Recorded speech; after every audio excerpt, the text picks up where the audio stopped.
If you want to know what $3 billion smells like, it's not old leather or expensive cologne.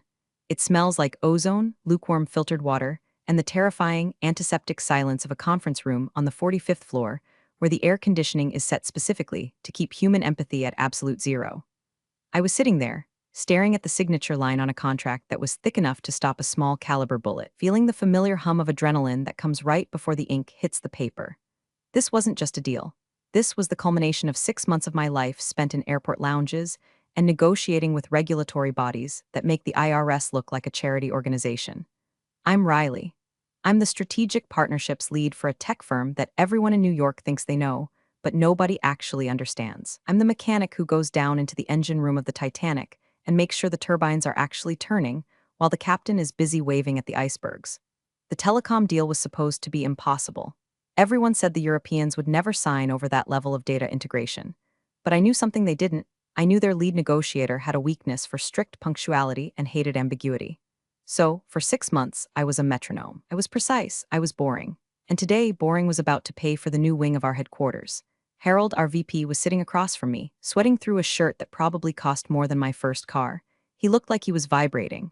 That's the thing about the visionaries in this industry. They love the idea of the money, but they vomit at the sight of the work required to get it. I slid the pen across the mahogany table. The European counterpart, a man made of gray steel and silence, nodded at me. Not at Harold, at me. He signed. That split second of validation where the competence speaks louder than the title. If you're listening this and you've ever had to save your boss's ass without them even realizing they were in danger, do me a quick favor, hit subscribe and maybe upvote this story, because what I'm about to tell you is going to be cheaper than therapy and more satisfying than watching your ex trip on a sidewalk. It really helps get these confessions out there. So, the deal closes, champagne pops. Harold is suddenly the loudest guy in the room, slapping backs, talking about synergy and paradigm shifts like he didn't spend the last 3 meetings scrolling through golf course reviews on his iPad. I stood by the window, looking out at the Manhattan skyline, feeling that quiet, steel-reinforced satisfaction. I thought the hard part was over. I thought the war was won, and I could finally take a weekend off to remember what my apartment looked like in daylight. I was an idiot. The hangover from the victory lasted exactly 48 hours. On Monday morning, Harold called an emergency all-hands meeting for the executive leadership team. Usually, these meetings are just Harold liking the sound of his own voice. But the energy was different. It was frantic, nervous.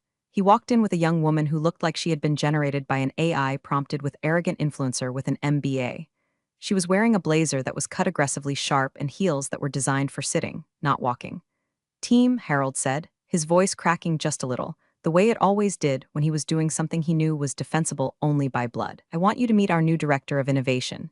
This is Harper. Harper. Of course her name was Harper. She didn't smile, she smirked. It was the kind of smirk you see on people who have never heard the word no without immediately following it with a call to a lawyer. Harold continued, Harper comes to us with a fresh perspective from graduate school. He didn't mention which school. He didn't mention her previous experience, mostly because her LinkedIn profile probably listed Chief Vibe Officer at a startup that folded in 3 months. Hi everyone, Harper said. Her voice had that vocal fry that sounds like sandpaper on a chalkboard. I've been looking at the workflows here and honestly, it feels a little dinosaur. We're going to pivot. We're going to disrupt ourselves before the market disrupts us. I felt a cold prickle at the base of my neck. I looked around the room. The CFO was staring at his coffee cup like he wished it was whiskey.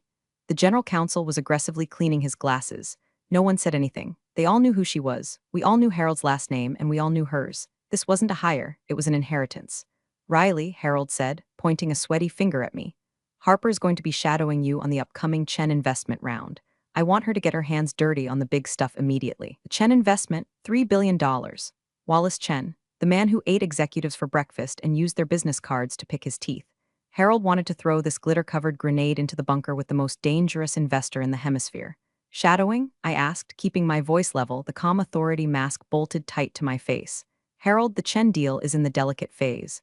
Wallace doesn't like new faces. He'll love this face, Harper interrupted, winking, in a board meeting. Besides, Riley, no offense, but your strategy seems a little traditional. I think Wallace wants to see the future. The future, I repeated, deadpan. Exactly, she said, leaning back and putting her shoed feet on the rung of the chair next to her. I'm here to bring the juice. I looked at Harold. He looked away. He knew.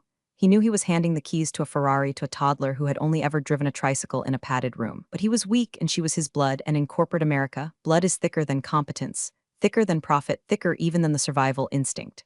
I didn't argue. I didn't fight. I just nodded, picked up my notebook, and wrote a single line in my crisp architectural handwriting: document everything. The storm wasn't coming. It was already in the room, wearing designer perfume and looking at me like I was the help. I walked out of that meeting knowing two things. First, that this company was about to bleed, and second, that if I wasn't careful, Harold and his little princess were going to use me as the tourniquet. But they forgot one thing. I'm not the help. I'm the one who holds the keys to the vault, and I have a very, very long memory. The degradation of a high-functioning system is usually slow, like rust, but with Harper, it was fast, like pouring sugar into a gas tank. It started small. She would reply all to email chains she hadn't read, adding thoughts that were just rewordings of the subject line. She scheduled brainstorming sessions at 8 a.m. on Mondays, demanded we use a new project management software that was essentially just a glorified to-do list with emojis, and started referring to our engineers as creatives, which pissed them off so much productivity dropped by 15% in her first week. The real disruption began on the operational calls. We were dealing with a logistics partner in Singapore, a relationship I had cultivated over 4 years of midnight calls and cultural deference. We were discussing supply chain latency, boring, critical stuff. I had the flow. I was guiding the conversation toward a 4% margin adjustment. Then Harper chimed in. Guys, she interrupted, her voice booming over the Polycom speaker. Let's zoom out. What's the moonshot here? Why are we talking about shipping containers when we should be talking about drone swarms? Silence on the line, the kind of silence that costs money. Harper, I said, hitting the mute button on my end for a microsecond. We are discussing maritime law and customs clearance. Drones aren't legal in this airspace. Not with that attitude, she scoffed, unmuted. Look, Singapore team, can I call you Singapore team? We need to be agile. Forget the containers. Let's ideate on a digital-first delivery mechanism. The lead partner in Singapore, a man named Mr. Tan who had never made a joke in his life, cleared his throat. Miss Harper, are you suggesting we digitize physical hardware? Exactly, she snapped her fingers. Now you're getting it. I saw the bridge burning in real time. I had to step in. I physically leaned forward, blocking her from the microphone, and went into full damage control mode. I spent 20 minutes apologizing in code, soothing egos, and walking back her insanity without explicitly calling my boss's daughter an idiot. When the call ended, I was sweating. That went great, Harper said, scrolling through TikTok on her phone. I really felt we shook up their paradigm. You almost lost us the Asian market, I said, my voice low. You worry too much, Riley, she said, dismissively. Dad says you're risk-averse. That's why you're still in execution and not vision. I went to Harold. I walked into his office, closed the door, and laid it out. She's dangerous, Harold. She doesn't understand the product. She doesn't understand the regulatory environment. She just insulted Tan, Harold sighed, rubbing his temples. He looked older than he had a week ago. She's just finding her rhythm, Riley. She has energy. We need energy. I've been doing this a long time. Maybe you're just a little set in your ways. Just guide her. Be a mentor. I can't mentor a hurricane, Harold. Just make it work, he snapped, his eyes flashing with a mix of guilt and defensiveness. She's family, and there it was, the trump card. Logic didn't matter. Profit didn't matter. The only thing that mattered was that she shared his DNA. 2 days later, the real bomb dropped. I came into the office to find the engineering lead, a guy named David who lived on Red Bull and sarcasm, banging his head against his desk. What happened? I asked. Your shadow happened, David groaned. Harper sent out the preliminary specs to the Chen investment team last night, without copying you. My stomach dropped. What did she send? She promised them the QuantumX integration, David said, by Q3. The QuantumX integration is theoretical, I whispered. It doesn't exist yet. You haven't even built the prototype. She told them it's beta tested and ready for scalability, David said. If we don't deliver that, the due diligence fails. The $3 billion goes away. I walked to my desk. I didn't scream. I didn't throw my laptop. I sat down and opened the secure server logs. I found the email. There it was, sent at 2 a.m., likely after a few glasses of wine, full of typos and catastrophic promises. You're literally crushing the tech game, RN, she had written to Wallace Chen's senior analyst. QuantumX is ready to go. I had a choice. I could let it burn. I could let the investors find out in due diligence that she lied and watch the deal implode. But if the deal imploded, the company collapsed. My stock options, my team's jobs, the years of work, all gone, so I fixed it. I spent the next 3 nights in the office, pulled in favors from 3 different R&D labs. I reworked the definitions of integration in the technical addendums to make them legally ambiguous enough to cover our asses, but specific enough to pass a casual glance. I built a bridge out of smoke and mirrors to cover the chasm she had dug. I didn't sleep. I survived on black coffee and rage. By Friday morning, the data room was updated. The lie was sanitized into a projected roadmap. The crisis was averted. Harper walked in at 10:30 a.m. holding a green juice. Hey, Riley, she chirped. Did you see the response from the Chen team? They're excited. Told you I had the magic touch. She had no idea what I had done. She thought her charm had worked. She thought the world actually operated on vibes. I looked at her, and for the first time I felt something shift. I wasn't just annoyed anymore, I was done. I opened a hidden folder on my encrypted drive labeled contingency. I dragged the original email she sent, the one with the lies, into the folder. Then I dragged the log of my corrections. Then I dragged the timestamped Slack messages where David confirmed the tech didn't exist. Good job, Harper, I said, smiling a smile that didn't reach my eyes. You really shook things up. I know, right? She beamed. I saved the folder. The paper trail had begun. She wanted to play visionary? Fine. I was going to play forensic accountant. And in corporate America, the accountant always wins in the end. Wallace Chen was not a man who appeared on magazine covers. He was the man who owned the publishing houses that printed the magazines. He was 70 years old, wore suits that cost more than my education, and had eyes that looked like two pieces of flint waiting to strike a spark. He didn't speak often, and when he did, never repeated himself. Dealing with Wallace was like playing chess with a grandmaster who was also holding a loaded gun under the table. The prep for the $3B investment meeting was a nightmare. Harold was hyperventilating in his office, popping beta blockers like Tic Tacs. Harper, on the other hand, was terrifyingly calm. She had spent the last week creating a slide deck that was 90% graphics and 10% incoherent gibberish. She insisted on leading the pitch. I have a connection with Wallace, she claimed. I can feel his energy. He wants to be inspired. He wants a return on equity, Harper, I said, trying to review the financial audits one last time. He doesn't care about inspiration. He cares about EBITDA. Bo ring, she sang-songed. Riley, you have to trust the narrative. So we walked into the boardroom. The air was thin. Wallace sat at the head of the table, flanked by 4 lawyers who looked like they were bred in a lab to find loopholes. I took my usual seat at Wallace's right hand, the operator's seat. Harold sat on the left. Harper stood at the front, clicking her presentation clicker like it was a detonator. She started talking. It was a train wreck. It was a masterclass in vacuous corporate speak. She used words like synergy, holistic ecosystem, and crypto-adjacent leverage in the first 3 minutes. She flashed slides of happy people holding phones, stock photos of diverse handshakes, and a graph that had no y-axis, just an arrow pointing up labeled success. I watched Wallace. He didn't blink, he didn't take notes, he just stared at her. His face was a mask of absolute neutrality. It was the kind of silence that makes lesser men crumble, but Harper was immune to social cues. She kept going. She pivoted to her NFT strategy. And finally, she announced, beaming, we're going to launch a limited series of commemorative tokens for our Tier 1 partners. It's going to drive engagement through the roof. It's the metaverse, Wallace, it's now. Wallace slowly turned his head. He didn't look at Harper. He looked at Harold. Harold, Wallace said. His voice was soft, dry like old parchment. Are we selling technology or are we selling cartoons? Harold turned pale. It's a multi-pronged approach, Wallace. Harper is just highlighting the aspirational verticals. Aspirational, Wallace repeated, tasting the word like it was spoiled milk. Then he looked at me. For the first time in the meeting, his eyes had life in them. He looked at me with a question that didn't need to be spoken. Are you seeing this? I gave him the smallest nod, a microscopic incline of the chin. I see it. I fixed the data room. The numbers are real, even if the presentation is a hallucination. Wallace turned his attention to the physical term sheet in front of him. It was a 100-page document that I had drafted, redrafted, and memorized. He flipped past the financials. He flipped past the regulatory compliance. He stopped on page 84. I knew exactly what was on page 84. Section 12, paragraph C, human capital retention. He took a gold fountain pen out of his pocket. He circled something on the page. He didn't write a note, just circled it twice. Then he looked up at Harper, who was now rambling about viral loops. Miss Harper, Wallace interrupted. Call me Harper, she smiled. Miss Harper, he continued, ignoring her request. Your enthusiasm is noted. Please sit down. I have questions about the supply chain integration. He turned his body away from her, effectively cutting her out of existence, and faced me. Riley. The latency figures in the Singapore market. Explain them. Harper's smile faltered. She stood there, clicker in hand, awkwardly frozen. I can take that, she stammered. The moonshot is Riley, Wallace said, sharper this time. I leaned forward. The latency is down 4% due to a renegotiated customs protocol, Wallace. We sacrificed some margin on the front end to guarantee 99.9% uptime. It's an Appendix B. Wallace nodded. Good, smart trade. He closed the folder. He kept his hand resting on it. Specifically, his hand was resting on the section he had circled. Harper sat down, sulking, checking her phone. Harold wiped sweat from his forehead. They thought they had survived. They thought Wallace was just being old school. But I knew better. Wallace Chen didn't circle things for fun. He had found the lever. He had found the one thing in that document that mattered more than the NFTs or the buzzwords or Harold's desperate grin. He had found the kill switch. And as he looked at me one last time before ending the meeting, I realized he was just waiting to see if anyone was stupid enough to press it. The retaliation was clumsy, which made it all the more insulting. If you're going to stab someone in the back in a corporate environment, you use a scalpel, not a rusty spoon.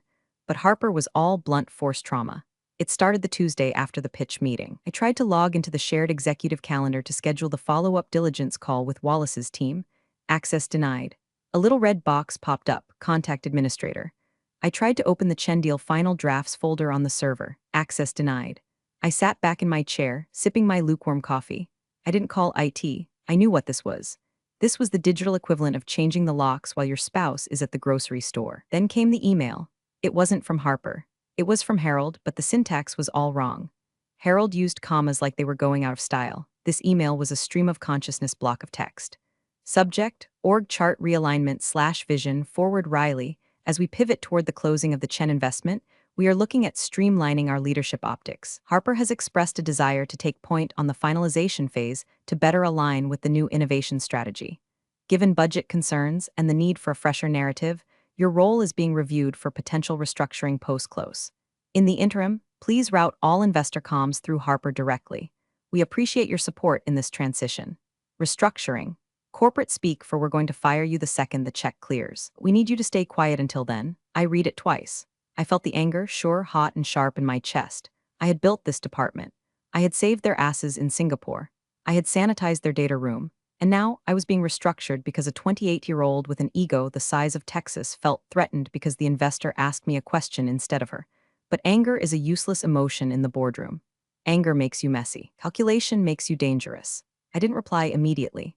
I swiveled my chair to my secondary monitor, the one connected to my personal hard drive. You see, I'm not a rookie. I lived through the dot-com bust and the 2008 crash. I know that loyalty is a myth told by HR departments to keep salaries low. I had been mirroring the entire negotiation history to my private cloud for 6 months. Every email, every draft, every red line, every Slack message where Harper asked what does EBITDA mean lol. I opened the folder, it was all there. The Quantum X lie she sent, the log of me fixing it, the transcript of the call where she insulted the Singapore team, and most importantly the original term sheet where I had highlighted the clause Wallace circled. I smiled. It was a cold, tight smile. I hit reply on Harold's email. Harold understood. Efficient communication is key. I will direct all incoming queries to Harper. Just to clarify, Harper will be the sole signatory on the compliance deliverables for Wallace Chen. I want to ensure the chain of custody is clear for the audit. I pressed send. It was a trap. A beautiful, simple trap. By confirming she was the sole signatory, they were giving me a get-out-of-jail-free card for whatever disaster she was about to cause. And they were too stupid to see it. 10 minutes later, Harper walked by my glass-walled office.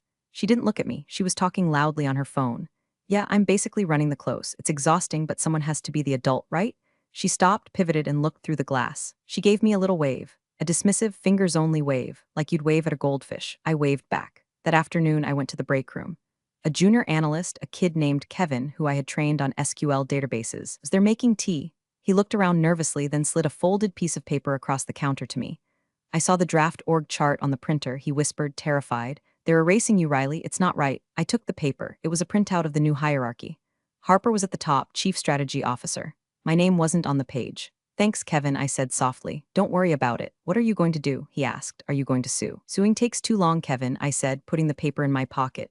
And it costs too much money. No, I'm going to do something much worse. What? I'm going to let them have exactly what they want. I walked back to my desk. I cleared my personal items. I took the photo of my dog. I took my lucky stapler.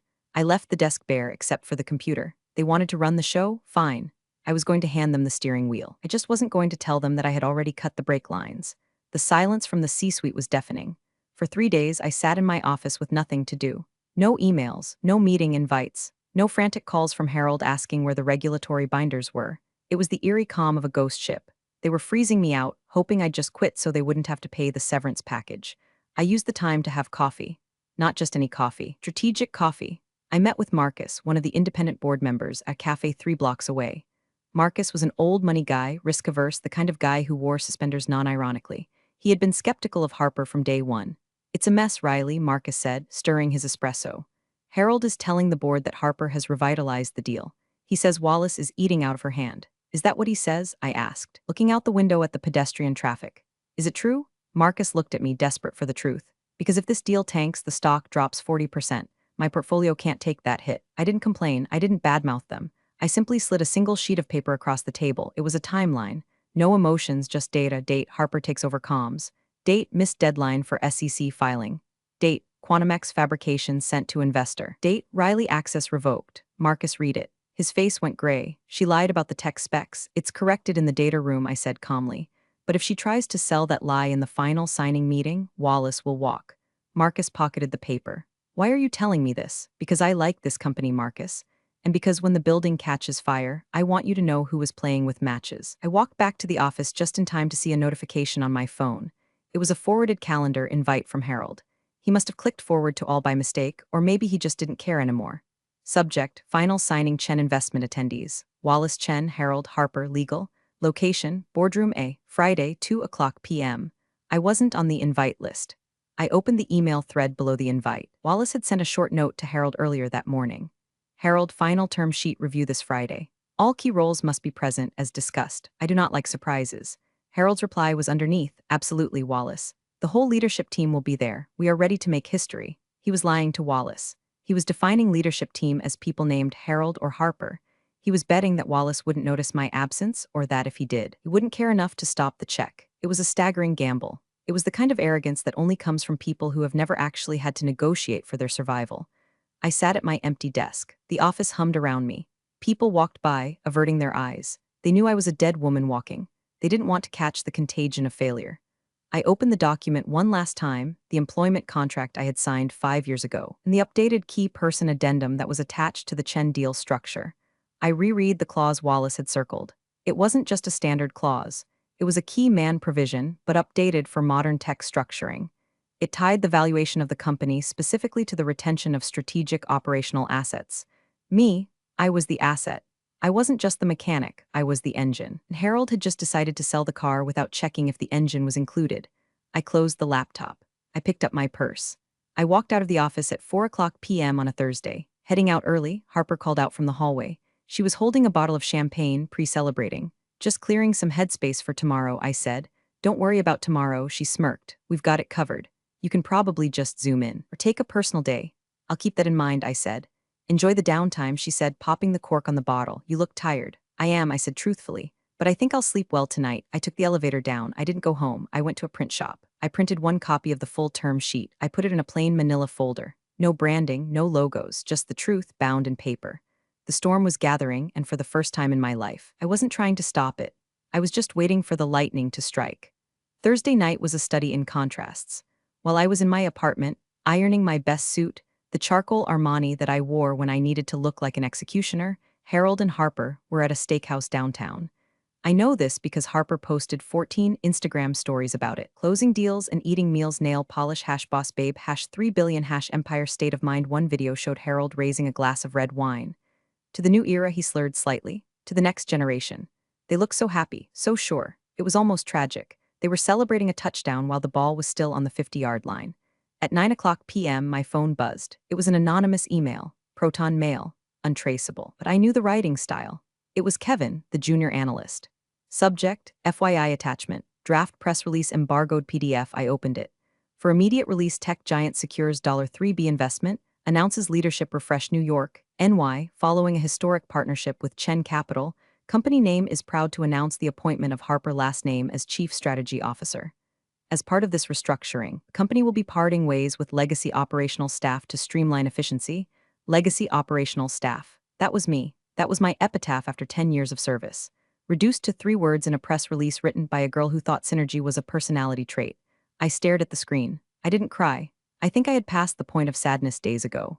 Now, I was in a place of cold, crystalline clarity. They weren't just firing me. They were erasing me. They were taking the credit for the deal I built, the relationships I nurtured, the architecture I designed, and they were using the money from that deal to pay for my severance. It was perfect. It was so morally bankrupt it was almost art. I poured myself a glass of water. No alcohol, I needed to be sharp. I sat by the window and watched the city lights. New York is a brutal place. It doesn't care if you're nice. It doesn't care if you're fair. It only cares about leverage. Who has it and who doesn't? Harold and Harper thought they had the leverage because they had the title and the bloodline. They thought power came from the name on the door, but I knew the truth. Power comes from the fine print. I looked at the manila folder sitting on my dining table. It looked innocuous, just a folder. But inside was the lever that could move the world, or at least move $3 billion. I slept for exactly 6 hours. Dreamless sleep. I woke up at 5:00 a.m., did 20 minutes of yoga to center my breathing, and drank black coffee. I put on the suit. I did my makeup, minimal, sharp, war paint. I arrived at the office at 8:00 a.m. The The signing wasn't until 2 p.m. The office was buzzing. There were caterers setting up in the lobby, balloons, actual balloons. It looked like a prom, not a merger. Harper breezed in at 11 a.m. Was wearing a white suit, a bold choice. She looked like she was about to get married to a bank account. "Oh, Riley," she said, stopping by my empty desk. "I thought you weren't coming in today." "I have some loose ends to tie up," I said, typing on a blank screen. "Right," she said, checking her reflection in the glass wall. "Well, feel free to grab a cupcake from the lobby, but maybe steer clear of the boardroom later. It's going to be pretty high level. Strictly key players." "Understood." I said, "Strictly key players." She walked away, her heels clicking a rhythm of unearned victory. I waited. I watched the clock. 1 p.m., 1:30 p.m., 1:45 p.m. I saw Wallace Chen arrive. He walked with his entourage, a phalanx of dark suits. He didn't look at the balloons, he looked straight ahead. He walked into the boardroom. Harold followed, looking nervous but excited. Harper followed, practically skipping. The legal team filed in. The door closed. The meeting began. I stood up. I picked up my manila folder. I walked down the hallway. The assistant outside the boardroom tried to stop me. "Riley, sorry, the list is closed." I didn't stop. I didn't even slow down. I pushed the heavy oak doors open and walked into the lion's den.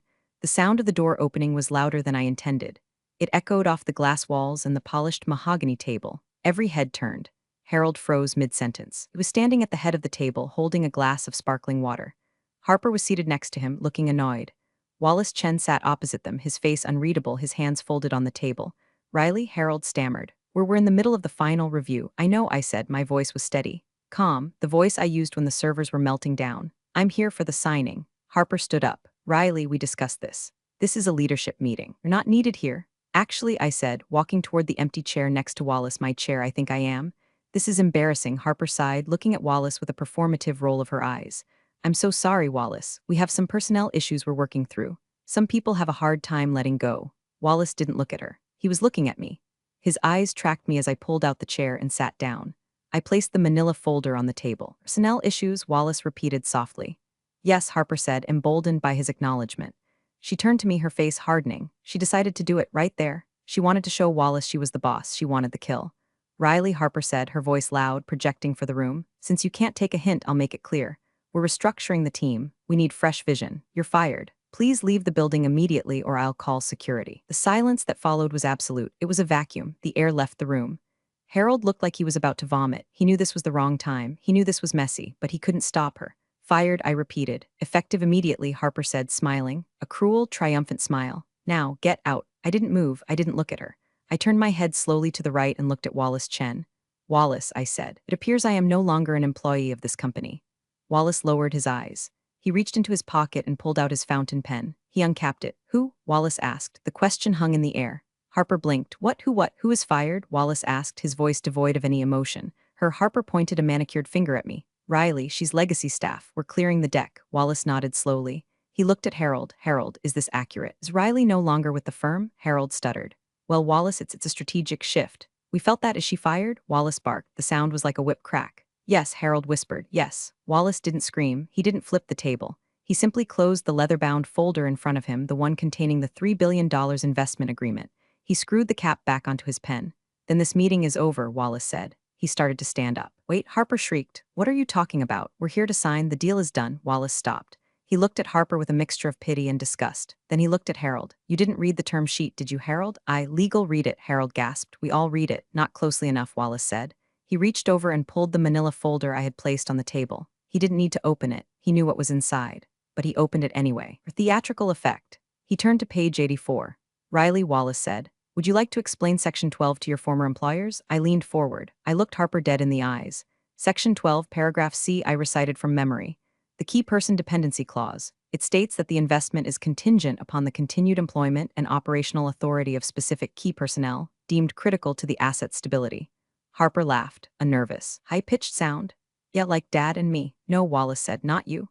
He spun the document around and slid it across the table. He pointed to the names listed under the clause. There was Harold's name, and there, right below it, was mine.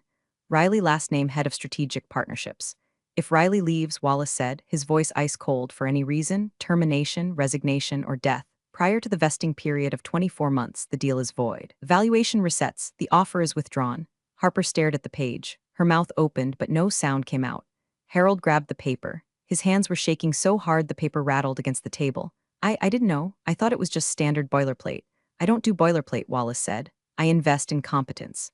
And frankly, Harold, the only competent person I have met in this entire building is the woman you just fired. Wallace stood up fully now. He buttoned his jacket. So Wallace said, you have a choice.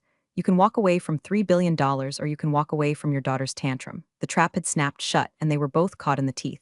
The room was spinning for Harold. I could see it in his eyes. He was doing the math. $3 billion meant his retirement. It meant his legacy. It meant the golden parachute he had been dreaming about for 20 years. On the other side of the scale was Harper, his daughter, the visionary. Harper, to her credit, didn't understand that she had already lost. She was still fighting a battle that ended 5 minutes ago. This is ridiculous, she scoffed, though her voice wavered. It's a contract. We can amend it. Wallace, surely we can redline that name out. Put me in. I'm the CSO. Wallace looked at her like she was a stain on his carpet. You think you can replace 10 years of institutional knowledge and regulatory relationships with, what was it? Crypto-adjacent leverage? I have an MBA, she shouted. And I have $3 billion, Wallace replied calmly.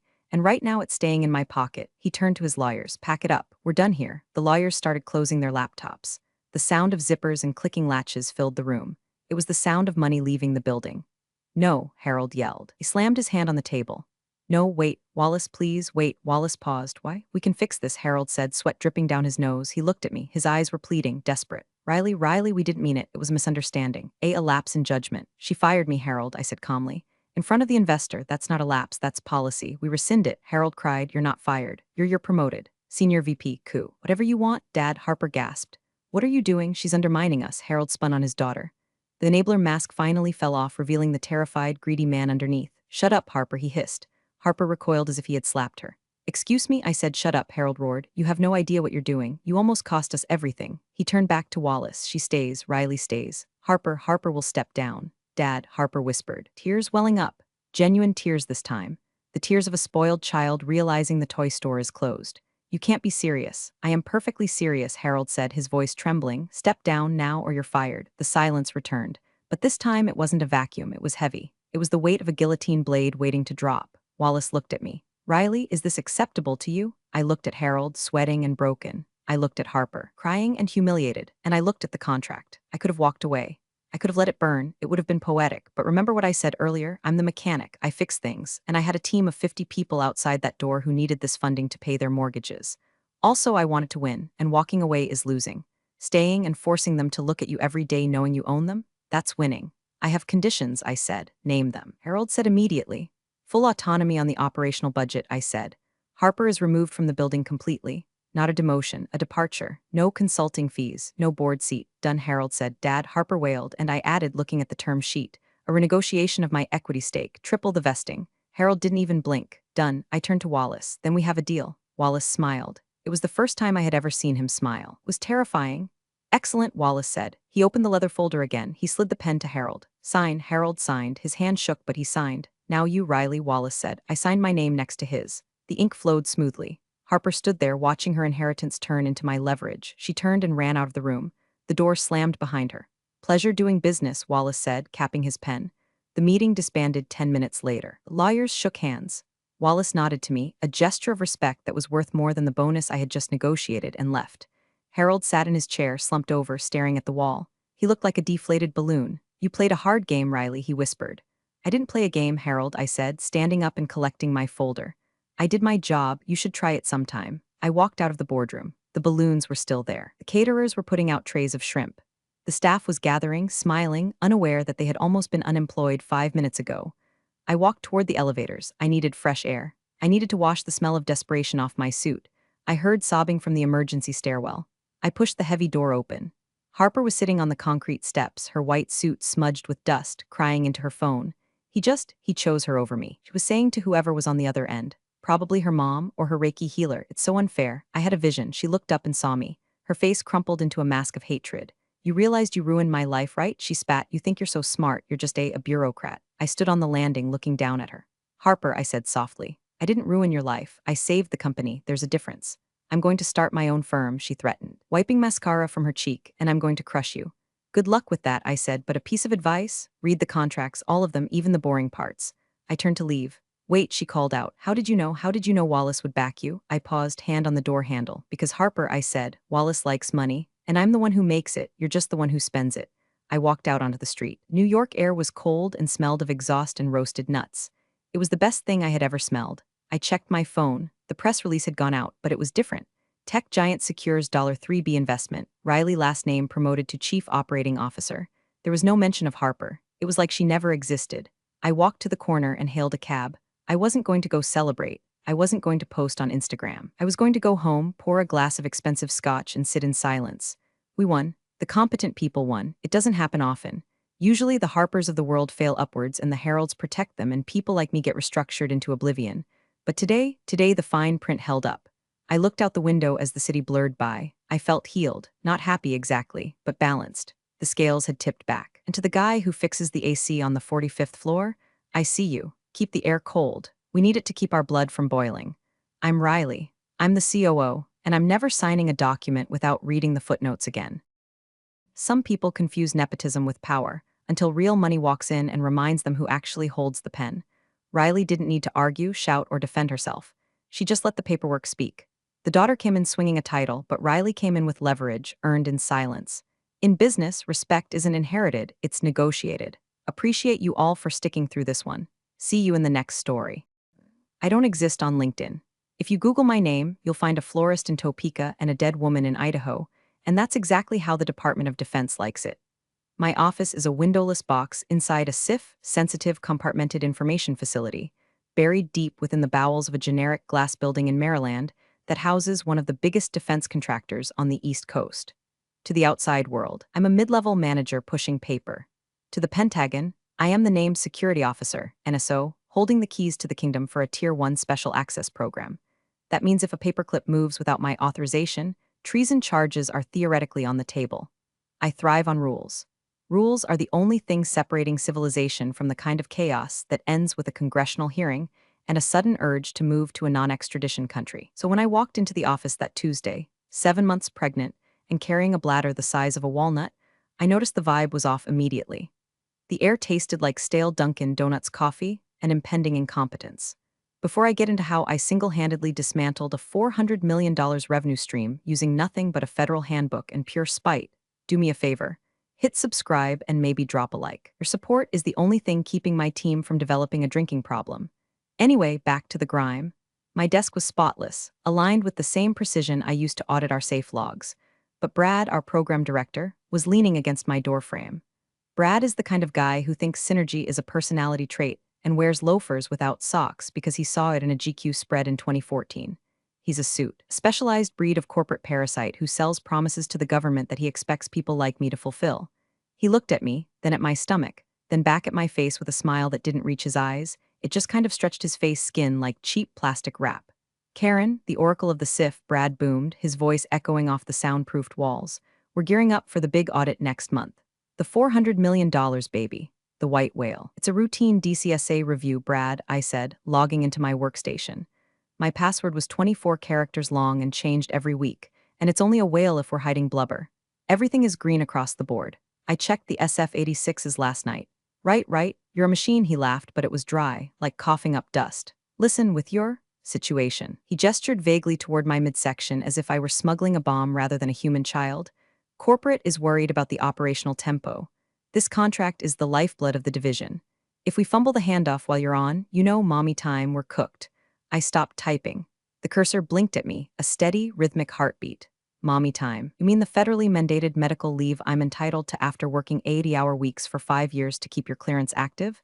Semantics, Care Bear, he said. He actually called me Care Bear. I mentally visualized a drone strike on his Acura. We just need to be agile, flexible, I was thinking. Maybe we start offloading some of your signatory duties early. To Jason. I looked over at Jason's desk. Jason was a 24-year-old associate whose primary skill set involved making TikToks in the break room and forgetting to lock his secure terminal. Jason couldn't get a clearance to clean a toilet at the NSA, let alone sign off on top-secret architectural diagrams. Jason doesn't have the adjudication status, Brad, I said, my voice dropping to that icy register that usually makes grown men check their zippers. He's not the NSO. I am. Pentagon auditor looks for my signature. If they see Jason's chicken scratch on a document for a weapon system, we don't just lose the contract. We go to jail. Well, I don't, you might. Brad's smile vanished. The plastic wrap snapped. You're too rigid, Karen. That's always been your problem. You think the rules are the mission. The mission is the mission. We need team players, not gatekeepers. Just think about how we can smooth this over. You don't want your condition to be a liability. My condition. He said it like I had leprosy. I turned my chair to face him fully. My pregnancy isn't a liability, Brad. It's a biological function. The liability is you trying to bypass a Directive 5220.22M protocol because you're too lazy to file the interim paperwork. I will prepare the handover properly. I will brief the temporary FSO, but I am not giving Jason my tokens, and I am not falsifying the signatory logs. Brad stared at me for a long beat. In that silence, I heard the hum of the servers and the distant sound of my career being put into a shredder. He didn't scream. He didn't argue. He just nodded, a slow, predatory movement. Okay, Karen, do it your way. Just make sure the paperwork is ready. He walked away, leaving a scent of expensive cologne and moral decay. I put my hand on my stomach. The baby kicked, a sharp thud against my ribs. Don't worry, kid, I thought. Mommy isn't going to let the bad man win. But as I looked at my monitors, usually a comforting wall of green status bars and locked files, I felt a prickle of unease on the back of my neck. My access to the shared HR drive, the one where I kept my leave request forms, was grayed out.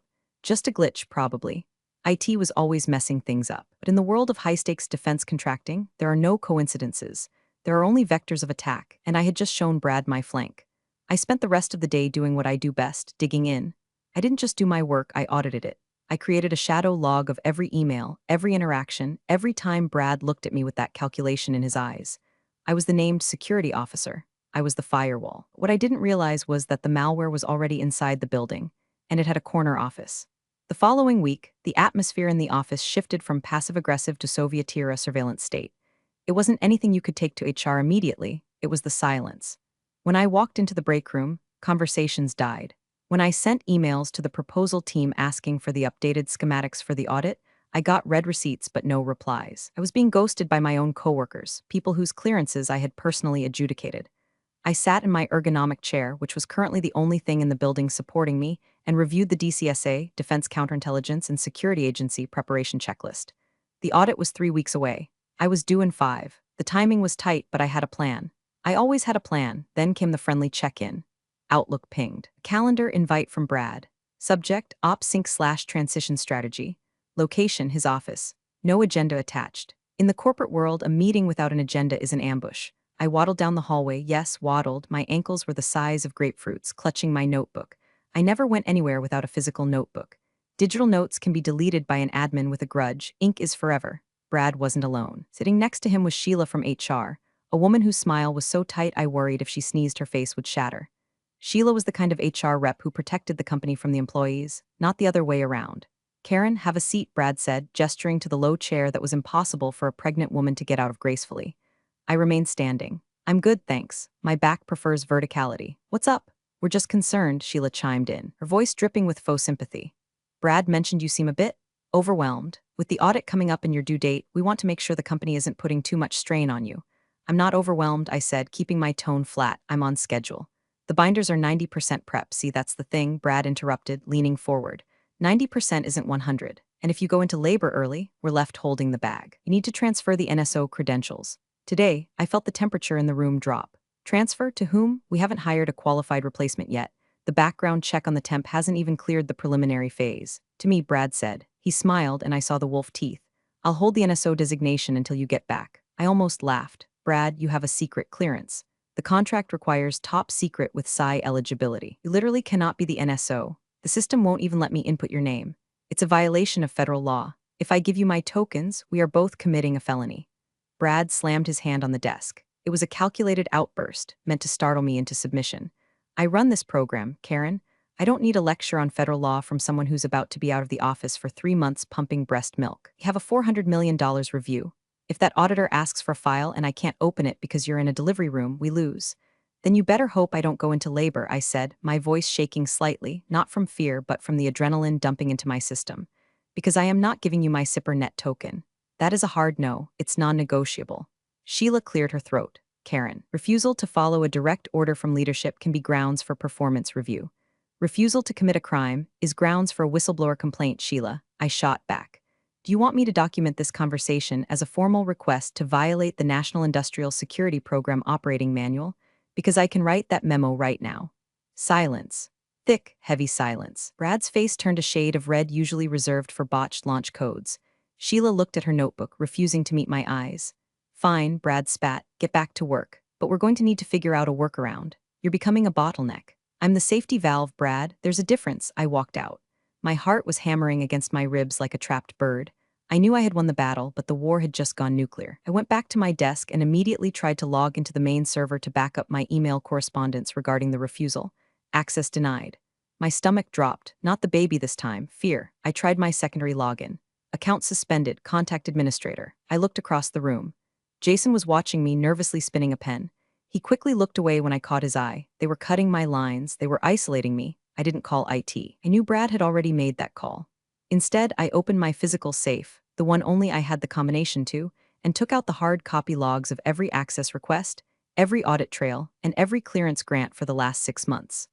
I shoved them into my oversized tote bag, underneath the prenatal vitamins and the emergency granola bars. If they were going to lock me out, I was going to make sure I took the keys with me. I spent the rest of the afternoon manually transcribing the timestamps from my local machine's event viewer into my notebook. I wrote until my hand cramped. At 4:55 p.m., an email popped up on my phone since my computer was now a brick. It was from Sheila. Subject, employment status update. I didn't open it immediately. I knew what it was. I looked around the office at the gray cubicles, the posters about integrity and vigilance, and I felt a cold, hard resolve settle over me. They thought they were cutting off a loose end. They didn't realize they were pulling the pin on a grenade. I opened the email. It was short, written in that bloodless corporate dialect that HR people learn in a specialized circle of hell. Dear Karen, effective immediately, your employment with Redacted Defense Corp is terminated. This decision is based on the operational incompatibility of your upcoming leave availability with the critical needs of the Program Management Office. Please surrender your badge and company devices to security upon exit. Operational incompatibility. That was a new one. It was a fancy way of saying, you're pregnant, you're inconvenient, and we found a way to phrase it that we think will hold up in court. I didn't cry. Crying is for people who don't have a backup plan. In the defense industry, if you're crying, you're already dead. I had expected this, maybe not this fast, but I knew Brad. He was a cornered animal and cornered animals bite. He needed to get me out of the way before the audit so he could fake his way through it with Jason or some other puppet. He couldn't do that while I was physically sitting there guarding the logs. I stood up. My lower back screamed, a dull ache that radiated down my legs. I ignored it. I had about 10 minutes before security, actual uniformed guards, not the clowns in the office, came to escort me out. I grabbed my tote bag. I had the hard logs. I had my notebook. But I needed one last thing. I needed the digital fingerprint of their stupidity. My workstation was locked out, but the SIF had a dedicated printer with a local memory cache for classified document handling. It wasn't networked in the traditional sense, to prevent remote hacking. If anyone had printed the offboarding documents or the internal memos regarding my status, it might still be in the localized queue history. I walked over to the printer. Jason looked up. Karen, you okay? Just clearing the queue, Jason. Standard hygiene, I lied, my voice steady. I accessed the admin menu, print history. There it was. Document titled Justification Memo NSO Replacement DocX, printed by Brad 2 hours ago. I hit reprint. The machine whirred. I prayed the noise wouldn't attract Brad. A single page slid out. I snatched it. It wasn't just a justification, it was a smoking gun. It detailed a plan to temporarily bridge the NSO role using a shared credential approach until a permanent hire could be found post-audit. Brad had written down his intent to commit federal security fraud on company letterhead. I folded the paper and shoved it into my bra. It was the only place they wouldn't search. 2 minutes later, the door opened. 2 security guards, big guys, usually friendly, now looking at their boots, walked in. Brad stood behind them looking smug. Karen, Brad said, stepping into the room like he owned it. HR sent the notice. We need your badge. I saw it, I said. I picked up my bag. You're firing a protected class employee 3 weeks before a federal audit. Bold strategy, Brad. It's not a firing. It's a restructuring of resources, he smirked. And since you're no longer read-on to the program, you need to leave the SIF immediately. You are now an unauthorized person in a secure area. He was enjoying this. He was getting off on the power trip. He thought he had stripped me naked. I unclipped my badge, one that identified me as the gatekeeper of their secrets. I tossed it onto his desk. It clattered loudly. Good luck with the audit, Brad. Remember, the DCSA auditor checks the wet signatures against the digital timestamps. But you know that, right? His eye twitched. Just a fraction. Get her out of here. The walk to the elevator was the longest of my life. I could feel the eyes of my former team on me. Some looked pitying, others relieved it wasn't them. I kept my head high, one hand on my belly, the other gripping my bag so tight my knuckles were white. They escorted me to the lobby. They took my company phone. They took my laptop. They left me standing on the sidewalk in the humid Maryland air, surrounded by the smell of exhaust and impending rain. My Uber arrived 5 minutes later. As I sat in the back of a Toyota Camry that smelled like vanilla air freshener and old fast food, I didn't feel defeated. Felt dangerous. I pulled out my personal phone, a burner I kept for emergencies, fully encrypted, and dialed a number I hadn't used in 2 years. Talk to me, a gravelly voice answered. It's Karen, I said, watching the glass building recede in the rear window. They did it. They fired the NSO. Idiots, the voice chuckled. Did you get the proof? I touched the spot on my chest where the memo was hidden. I got everything. They're going to try to fake the audit. Then we wait. The voice said, let them dig the grave. We'll just supply the headstone. I hung up. I wasn't just an unemployed single mom-to-be anymore. I was a dormant virus in their system, waiting for the execution command, and the timer was set for exactly 3 weeks. The first 48 hours of unemployment are a weird mix of panic and liberation. 1 minute you're worried about Cobra premiums and whether you can afford the good diapers. The next, you realize you don't have to listen to Brad explain blockchain incorrectly ever again. I sat at my kitchen table, surrounded by piles of paper. My apartment looked less like a nursery and more like a war room in a Tom Clancy novel. I had organized my evidence into timelines: the disruption, the lockout, the illegal request, the termination. It was a beautiful, devastating mosaic of incompetence. But I needed confirmation. I needed to know they were actually going through with the stupidity. Brad was dumb, but was he felony fraud dumb? I met Saul at a diner off Route 1, the kind of place that serves breakfast all day and smells like bacon grease and regret. Saul was my old mentor, a retired compliance officer who had forgotten more about DCSA regulations than Brad would ever know. He looked like a tortoise in a trench coat, wrinkled, slow-moving, and absolutely indestructible. He slid a coffee across the table to me. Decaf without asking. Good man, so Saul grunted, stabbing a sausage link. They cut you loose, operational disruption, that's cute. It's actionable, I said, sipping the brown water they called coffee. But a wrongful termination suit takes years. I don't want a settlement in 2028, Saul. I want them to burn now. Vengeance is a calorie-intensive activity for a pregnant woman. Saul noted dryly, but I get it. You think they're going to run the audit with a ghost? I know they are. Brad can't get anyone cleared in time. He has to use my credentials. He has to pretend I'm still the NSO, just teleworking or on leave but active. If he admits there's no NSO, the audit fails instantly. Automatic red flag. Saul nodded. So you need to know if your name is on the packet. Exactly. They submit the pre-audit package to the DCSA field office with my name listed as the primary POC. That's a false statement to a federal investigator. Title 18, Section 1001. 5 years in prison. Saul wiped his mouth with a paper napkin. I still have friends in the regional office. Low-level clerks who owe me favors. I can't get you the file, Karen. That's classified, but I can find out who the point of contact is. Do it, I said. Please, Saul said, leaning back. If you do this, you're burning the bridge. You'll never work for a big contractor again. They talk, you'll be the problem. I looked down at my stomach. My daughter kicked again. I thought about the world I wanted her to grow up in. A world where competent women get fired because mediocre men are inconveniently ambitious? No thanks. I don't want to work for them, Saul. I want to be the reason they have to rewrite the compliance manual. He smiled, a rare, terrifying expression. All right, give me 2 days. Those 2 days were agony. I cleaned my apartment 3 times. I rewashed all the baby clothes. I obsessively checked my bank account, watching the severance pay which they had graciously deposited sit there. It felt like hush money. On the second night, my phone buzzed, a text from Saul, just 2 words, ghost confirmed. My heart hammered. They had done it. They had submitted the packet. My name was on the documents. Brad was officially pretending I was still there, still working, still signing off on the security of the nation's secrets. I wasn't scared anymore. I was thrilled. It was the feeling you get when you're playing chess and your opponent moves their queen exactly where you wanted it. I walked over to my war wall and pinned the text printout next to Brad's memo. The trap was set. Now, I just had to wait for the mouse to take the cheese. Audit was in 1 week, but I couldn't just wait. I needed an inside man, someone to tell me exactly when the auditor arrived and, more importantly, when the questions started getting hard. I thought about Jason. The kid was useless, sure, but he was also terrified of authority and addicted to validation. And right now, Brad was the only authority he had. But Jason had a weakness he overshared. I found his Instagram. He had posted a story from the office. Picture of a stack of pizzas with the caption, "Late night grind, audit prep week." Brad is making us rewrite the logs lol. #defense #hustle. Rewriting the logs, I screenshotted immediately, tampering with security logs. They were digging so deep they were going to hit magma. I sent a DM to Jason, not threatening, just friendly. Hey Jason, saw the pizza. Don't let Brad work you too hard. Remember, if the timestamps don't match the server logs, auditor will notice, just looking out for you. I saw the read indicator appear instantly. Then the typing dots, then they stopped, then they started again. Karen, OMG, it's crazy here. Brad is freaking out. He's using your old login. He made IT reset the password. Is that okay? I smiled in the dim light of my kitchen. No, Jason, it's definitely not okay. But you just keep your head down and let me know when the suit from DCSA walks in. I had him. I had the confirmation. I had the witness. Now, all I had to do was let the $400 million contract walk into the room, sit down, and wait for the named security officer to show up. My due date was 2 weeks away, but I felt like I was carrying a bowling ball wrapped in barbed wire. Sleep was a memory. I spent my nights pacing the hallway, drinking herbal tea that tasted like grass clippings, and visualizing the destruction of Brad's career. It was a very soothing meditation.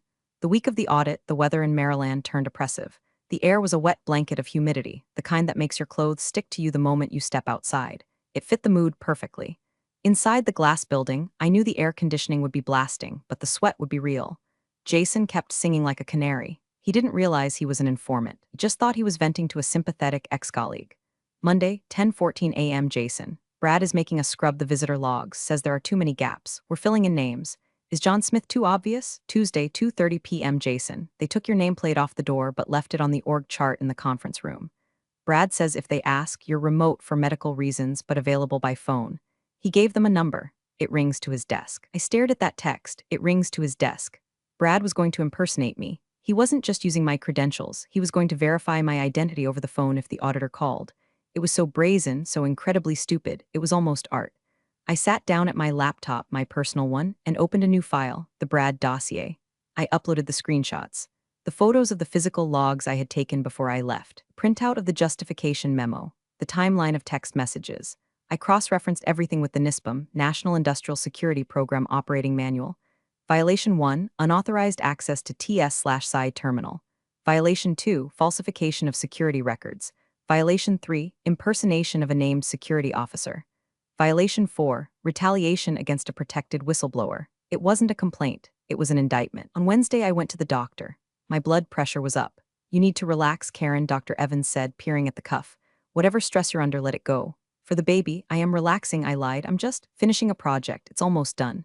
Well, finish it fast because you're dilated 2 centimeters. This baby is coming soon, 2 centimeters. The clock was ticking on my body and my revenge. I needed the audit to happen before I went into labor. If I was in a hospital bed, I couldn't drop the hammer. Thursday, the day. I woke up at 5 o'clock a.m. I showered, dressed in the most professional maternity clothes I owned, a navy blue dress that made me look like a swollen aircraft carrier, and drove to a coffee shop across the street from the office. I couldn't go in, but I could watch. I sat by the window, nursing a decaf latte. At 8:45 a.m., a black sedan pulled up. A man in a gray suit got out, carried a leather briefcase, and walked with the distinct, soulless gait of a federal auditor. I recognized him, Agent Miller. He was known for being a stickler for detail. He once flagged a facility because their shredder crosscut size was off by a millimeter. Brad was dead meat. My phone buzzed. Jason, he's here. Brad is sweating through his shirt. They're going into the conference room. Brad told me to sit at your desk and look busy. I took a deep breath. This was it. $400 million contract was on the table. The future of the division hung in the balance, and the only person who could save them was sitting across the street, eating a blueberry muffin and waiting for the explosion. I opened the contact on my phone for the duty hotline. I didn't call yet. I wanted them to commit the act. I wanted the auditor to open the file, see my name, ask the question, and hear the lie. Time dragged. 9:30 a.m. 10 o'clock a.m. Jason, they're doing the document review. Miller is asking about the discrepancy in the SF-86 dates. Brad said it was a software glitch. Jason, Miller isn't buying it. He just asked to speak to the NSO. My thumb hovered over the screen. Jason, Brad just picked up the phone on his desk. He's talking to Miller? As you, that was it. The line was crossed. There was no going back. I finished my muffin. I wiped the crumbs from my mouth, then, instead of calling the hotline, I did something better. I called the front desk of the facility. The main line, security, the guard answered. Hi, this is Karen, last name. I used to work there. I believe I left a personal item in the SIF. Can you transfer me to the conference room? It's urgent. Sure, Karen. 1 sec. The guard didn't know I was fired. He just knew I was Karen. He patched me through. I waited. 1 ring, 2 rings, the speakerphone clicked on. I could hear the room tone. The tension. Yes, Brad's voice, strained. Hi, Brad, I said, my voice clear and loud, echoing through the conference room speaker. It's Karen. I'm just calling to clarify something for the record. Since I was terminated 3 weeks ago and stripped of my clearance, I'm confused as to why my signature is on the documents you're currently presenting to Agent Miller. Dead silence. Absolute, vacuum-sealed silence. Who is this? Agent Miller's voice cut through the static. This is the former named security officer, Agent Miller, I said, sweet as poisoned honey. And I'm currently sitting across the street with a binder full of evidence proving that the man sitting across from you is committing federal fraud. Would you like me to come over? I hung up. I watched through the window. For a moment, nothing happened. Then, the blinds in the conference room snapped open. I saw a silhouette, Brad, looking out frantically. I raised my coffee cup in a toast. Then the pain hit, a sharp, tearing contraction that doubled me over. My water broke right there on the leather chair of the coffee shop.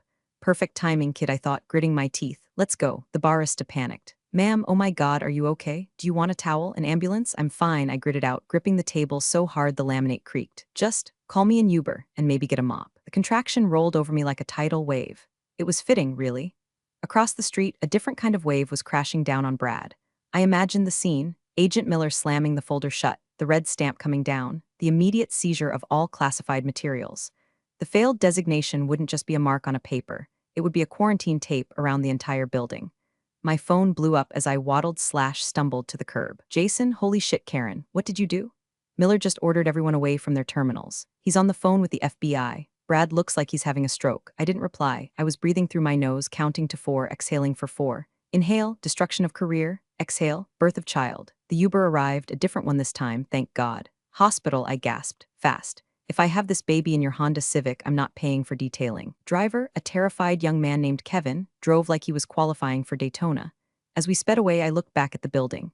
Flashing lights were already pulling up. Not police, Federal Protective Service. They move fast when a SIF is compromised. I arrived at the hospital fully dilated. The next 6 hours were a blur of pain, epidurals, and nurses telling me to push. But even in the haze of labor, my mind was working. I knew what would happen next. Brad would try to spin it. He'd blame me. He'd say I was a disgruntled employee sabotaging the mission. He'd try to delete the logs, but he couldn't because I had the hard copies. And Saul, push, Karen, one more, the doctor yelled. I pushed. I channeled every ounce of rage, every slight, every mommy track comment, every patronizing smile Brad had ever given me.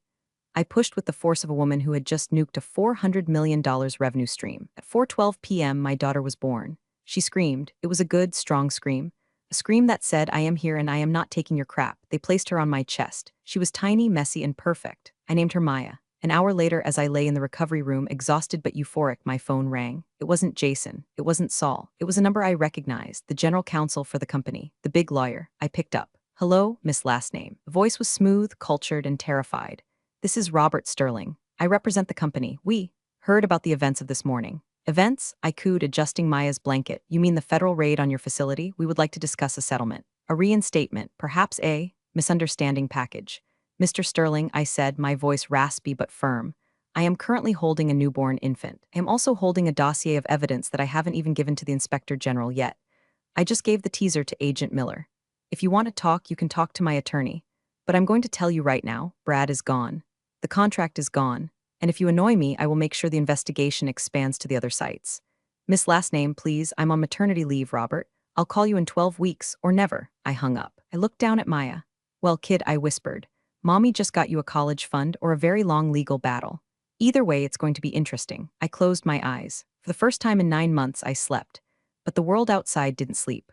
While I dreamed, the gears of the federal government, slow, grinding, and merciless, began to turn. The audit failure triggered an automatic suspension of the facility's facility clearance, FCL. That meant no classified work could be done, not just on the $400 million contract, but on any contract housed in that building. 2,000 employees were about to be locked out. Stock prices were about to plummet. And somewhere, in a dark office, Brad was likely trying to shred a hard drive that was already imaged by the FBI. I woke up the next morning to a text from Saul. It's on the news. I turned on the TV in the hospital room. Banner crawled across the bottom of CNN. Defense contractor under investigation for security fraud. Pentagon suspends operations at Maryland site. I smiled. It was the best postpartum gift I could have asked for. Recovery is strange. Your body is healing, your hormones are crashing, and you're trying to keep a tiny human alive. Usually this is a time of isolation. For me, it was the busiest time of my life. My hospital room became a command center. Nurses would come in to check my vitals and find me reviewing legal statutes on my phone while breastfeeding. Honey, you need to rest, one nurse said, looking at the CNN chyron that was still looping the story about the defense fraud scandal. I am resting, I said. Watching Rome burn is very relaxing. 3 days later, I was discharged. I went home to my apartment, which now felt different. It wasn't just a home, it was a fortress. Subpoena arrived a week later. 2 men in dark suits knocked on my door. They weren't aggressive. They were polite, almost deferential. They knew who I was the whistle.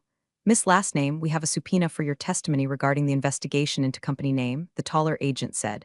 He handed me the envelope like it was a fragile antique. I expected this, I said, balancing Meyer on my hip. Do you need the binder now or later? Agent cracked a smile. Later, ma'am, during the deposition, but off the record, that phone call to the conference room, legendary, I am to please, I called Saul, I got the paper. Good, Saul said. Now you need a lawyer, not a strip mall lawyer. A shark, I know a guy. former JAG, specializes in Quitam cases. He eats guys like Sterling for breakfast. His name was David. He met me in my living room wearing a suit that cost more than my car. He listened to my story, looked at my evidence, and didn't interrupt once. When I finished, he sat back and whistled. Karen, he said, this isn't just wrongful termination. This is a False Claims Act case. If we prove they knowingly defrauded the government, which, thanks to Brad's memo, the government can recover 3 times the damages. And as the whistleblower, you're entitled to a percentage of that recovery. I don't care about the money, I said. Okay, I care a little about the money. Diapers are expensive, but I want Brad explicitly named. I want his clearance revoked permanently. Oh, Brad is done, David laughed. Brad is radioactive. The company has already fired him. They're trying to pin it all on him as a rogue actor. Our job is to show that the culture allowed him to exist, that HR knew, that the executives looked the other way. Sheila, I said. Sheila and HR knew. She sat in the meeting. And Sheila goes down too. The next few weeks were a blur of depositions. I sat in a conference room with Meyer in a stroller next to me, facing a phalanx of company lawyers. They looked tired. I looked like a mom who hadn't slept in a month, which meant I had nothing left to lose. They tried to discredit me. They asked about my hormonal state. They asked if I was emotional during the termination. I was very emotional, I said into the record, staring at Sterling. I was terrified that my country's secrets were in the hands of idiots. That tends to make me emotional. They showed me the logs. They showed me the fake signatures. Brad had literally scanned my old signature from a PDF and pasted it onto the new documents. It was so lazy it was insulting. Is this your signature? The prosecutor asked. It is a digital copy of my signature, I corrected. The metadata will show it was applied at a time when I was physically located at a Bye Bye Baby store, purchasing a breast pump. Unless I have telekinetic powers, I did not sign that. The prosecutor smiled. The company lawyers slumped. It was a bloodbath, but the sweetest moment wasn't in the courtroom. It was a text from Jason, who had somehow survived the purge because he was too low-level to matter. Jason, dude, they just escorted Sheila out. She was crying. Also, they took the coffee machine from the break room. Budget cuts. We're drinking tap water. I looked at Maya, who was sleeping peacefully. Tap water, I whispered. Justice tastes like tap water.